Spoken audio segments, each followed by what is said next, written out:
السلام علیکم ورحمۃ اللہ وبرکاتہ۔ نحمدہ و نصلی علی رسولہ الکریم، اما بعد۔ محترم بہنوں اور بزرگوں، آج کا ہمارا موضوع ہے نیک عورت کی خاص پہچان۔ اسلام نے عورت کو بہت بڑا مقام دیا ہے۔ ایک نیک عورت صرف اپنی زندگی نہیں بناتی بلکہ پوری نسل کو بنا دیتی ہے۔ اگر ماں نیک ہو تو اولاد بھی نیک بنتی ہے، گھر میں سکون آتا ہے اور اللہ کی رحمت نازل ہوتی ہے۔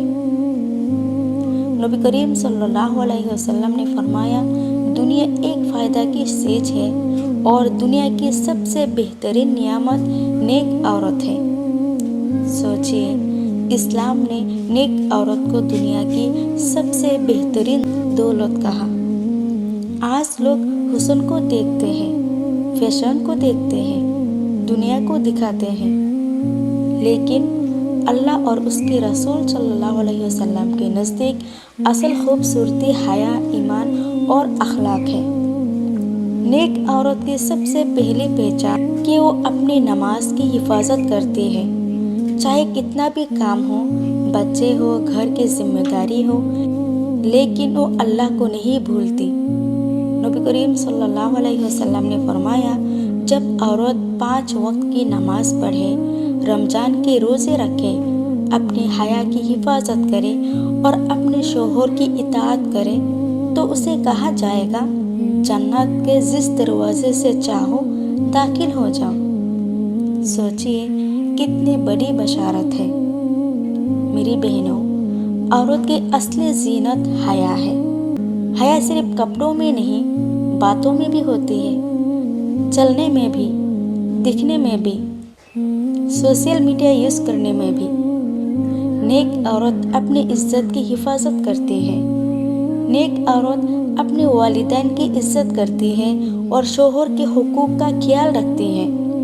وہ گھر کو جنگ کا میدان نہیں بناتی بلکہ سکون کا گھر بناتی ہے۔ اس کی زبان میں نرمی ہوتی ہے، وہ چھوٹی چھوٹی باتوں پر چلاتے نہیں۔ آج کئی گھر صرف زبان کی سختی کی وجہ سے ٹوٹ رہے ہیں۔ یاد رکھیے، مٹھاس بھری زبان صدقہ ہے۔ نیک عورت صرف بچے پیدا نہیں کرتی بلکہ انہیں دین سکھاتی ہے۔ آج بچوں کو موبائل چلانا سکھایا جا رہا ہے، لیکن دعا اور نماز نہیں سکھائی جا رہی۔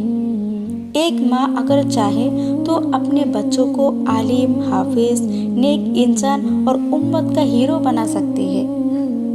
نیک عورت مشکل وقت میں ٹوٹتی نہیں، کبھی تنگی، کبھی بیماری، کبھی لوگوں کی باتیں، لیکن وہ صبر کرتی ہے اور اللہ سے امید رکھتی ہے کہ اللہ تعالیٰ فرماتا ہے، بے شک اللہ صبر کرنے والوں کے ساتھ ہے۔ میری بہنوں، آج سب سے بڑا فتنہ سوشل میڈیا ہے۔ ہر چیز دکھنے کا زمانہ ہے۔ لوگ لائکس، فالوورز کے لیے اپنی حیا تک قربان کر دیتے ہیں۔ نیک عورت وہ ہے جو اللہ کو راضی کرنے کو لوگوں کی تعریف سے زیادہ امپورٹنٹ سمجھے۔ اگر پوری دنیا خوش ہو اور اللہ ناراض ہو جائے تو کوئی فائدہ نہیں، اور اگر اللہ راضی ہو جائے تو دنیا کی ناراضگی بھی نقصان نہیں دے سکتی۔ اصل کامیابی برانڈڈ کپڑے، میک اپ، فالوورز یا شہرت نہیں۔ اصل کامیابی یہ ہے کہ اللہ ہم سے راضی ہو جائے۔ قبر میں نہ بیوٹی کم آئے گی، نہ فیشن، نہ ہی سوشل میڈیا، وہاں صرف ایمان اور اعمال کم آئیں گے۔ اللہ تعالیٰ تمام بہنوں کو حیا، تقویٰ، صبر اور نیک اخلاق نصیب فرمائے۔ اللہ ہمیں دین پر چلنے والی اور دین کو زندہ کرنے والی عورتیں بنائے۔ وآخر دعوانا ان الحمد للہ رب العالمین، آمین یا رب العالمین۔